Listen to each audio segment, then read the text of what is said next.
एक छोटा सा सवाल, इन सब के नाम, इन सब चोरों के नाम मोदी मोदी मोदी कैसे हैं?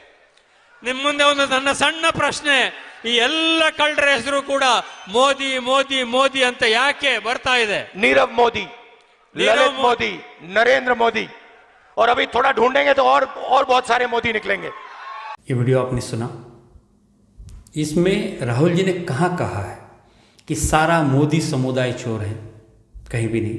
उन्होंने ये कहा कि जितने भी चोर हैं, नीरव मोदी, ललित मोदी, नरेंद्र मोदी, इन सब के सरनेम मोदी ही क्यों हैं? कैसे कैसे क्यों मोदी ही है? इसका मतलब ये तो नहीं है कि सारा मोदी जिन जिन के सरनेम है वो सभी चोर है। उन्होंने कहा जितने भी चोर हैं उनके सरनेम मोदी क्यों है? तो इसमें पूरे मोदी समूह का अपमान कहाँ से हुआ है? इसका अर्थ सीधे है। अब जब एक न्यायाधीश न्याय करता है तो इतनी सिंपल सी बात उनके भी तो समझ में आई होगी। उन्होंने भी तो ये वीडियो देखा होगा कि इसमें कहीं भी पूरे मोदी समुदाय का नाम नहीं लिया है, बल्कि कहा गया वो अलग है कि जितने चोर हैं उतने उनके सरनेम मोदी क्यों है। अब नीरव मोदी चोर है, उसका सरनेम मोदी है। ललित मोदी चोर है जो 450 करोड़ लेके भागा है। नीरव मोदी 1350 करोड़ लेके भागा है। तो इसमें गलत क्या है? अब उन्होंने जो नरेंद्र मोदी को भी चोर कहा, वो क्यों कहा?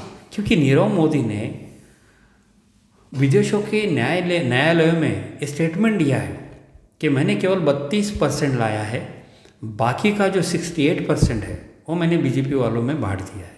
इसका मतलब यही है। अब बीजेपी कौन है? नरेंद्र मोदी। नरेंद्र मोदी माने बीजेपी अकेले ही तो है। तो जब उन्होंने ऐसा स्टेटमेंट दिया है तो सारे वो जो अमाउंट है उसमें से 68% की चोरी तो नरेंद्र मोदी ने की है।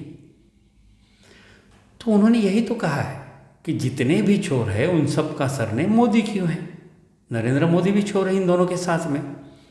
उन्होंने ये तो नहीं कहा है, लेकिन उसके बावजूद भी जो जज है हरीश हसमुख भाई वर्मा, उन्होंने इस तरह का स्टेटमेंट दिया है। तो ये सोची समझी साजिश है, ये सब प्लान है। क्योंकि याचिकाकर्ता ने जब याचिका डाली थी उसके बाद खुद उसने उस पर स्टे लगवा लिया था कि कुछ दिनों के लिए याचिका का जो केस है ये बंद कर दिया जाए।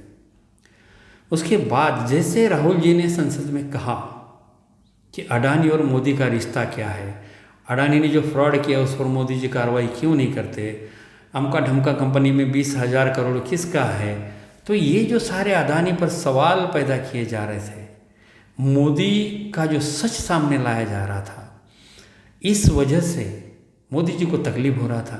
चलो वो केस खुलवा दिया, 8 दिन में फटाफट उसका रिजल्ट भी लग गया और ज़्यादा से ज़्यादा भी सज़ा सुना दी 2 साल की।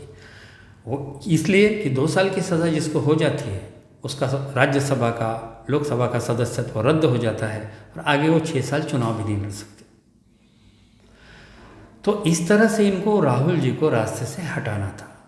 अब जब कानून व्यवस्था अगर सरकार के दरवाजे पर रखेल बन के खड़ी हो जाए तो कुछ भी संभव है। हो गया। हमारे देश में न्याय व्यवस्था में ऐसे कई केसेस हैं जो सालों से पड़े हैं, पेपर सड़ गए उसके। कोई अगर एक डिवोर्स के लिए कोर्ट में जाता है तो 25-30 साल उसका डिवोर्स नहीं होता जब वो बूढ़े हो जाते हैं। शादीशुदा ज़िंदगी का एक मतलब है फिजिकल रिलेशन, और वो बुढ़ापे में नहीं स्थापित कर सकते, वो जवानी में कर सकते। पूरी जवानी खराब कर देती है हमारी कानून व्यवस्था, तब भी उनको डिवोर्स नहीं देती है। हमारे देश में जो भोपाल वायुकांड हुआ था उसका रिजल्ट, उसका जो दोषी है जिसकी वो कंपनी थी वो मर गया, आज भी केस चल रहा है। अब क्या कर लोगे? किससे वो हर्जाना लोगे? इस तरह का हमारी कानून व्यवस्था है। अभी सिविल के केस अगर आप डाल दो तो आपके पोते को भी शायद रिजल्ट मिले, या तो उसको भी नहीं मिलेगा, चौथी पीढ़ी को रिजल्ट मिलेगा। इस तरह की हमारी कानून व्यवस्था काम करती है। लेकिन इस मामले में इतना फटाफट सारा हो गया कि रिजल्ट आज शाम को आ गया, दूसरे दिन सुबह लोकसभा में भी पहुंच गया और तुरंत कार्रवाई होके इनका सदस्यत्व रद्द कर दिया गया, इनका घर भी छीन लिया गया। मोदी जी सारा देश समझता है, देश का दुनिया समझती है कि आप किस तरह की राजनीति करते हो। कायर तो आप हो ही, चोर तो आप हो ही, झूठे तो आप हो ही, मक्कार तो आप हो ही, ठग तो आप हो ही। क्या नहीं है आप में? जितने दुर्गुण हैं वो सारे के सारे आप में मौजूद है। इस देश का दुर्भाग्य है कि आज भी आप हमारे देश के प्रधानमंत्री हो।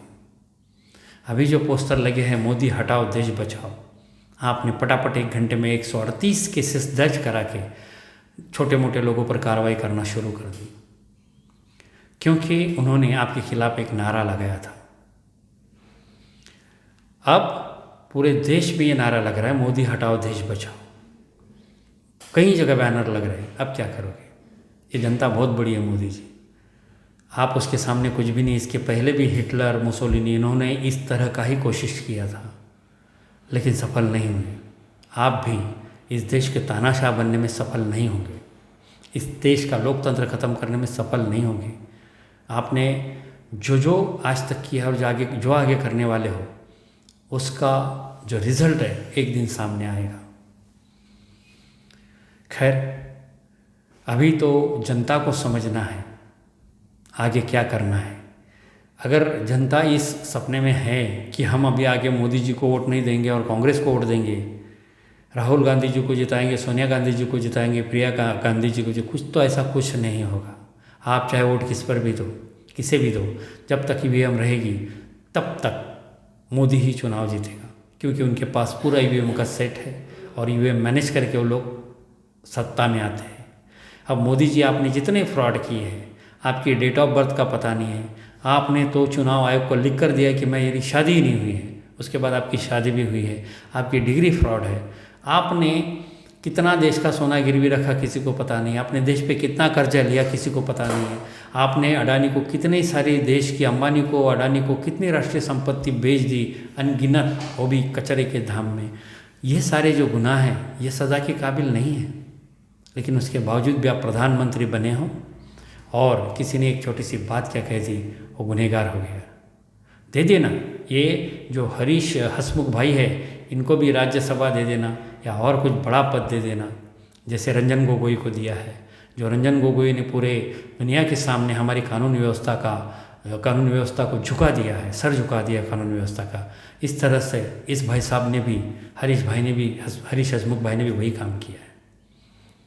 दुर्भाग्य है हमारे देश का कि आप जैसे लोग हमारे देश में कहीं कानून व्यवस्था में हैं, कहीं शासन में हैं, कहीं सत्ता में हैं।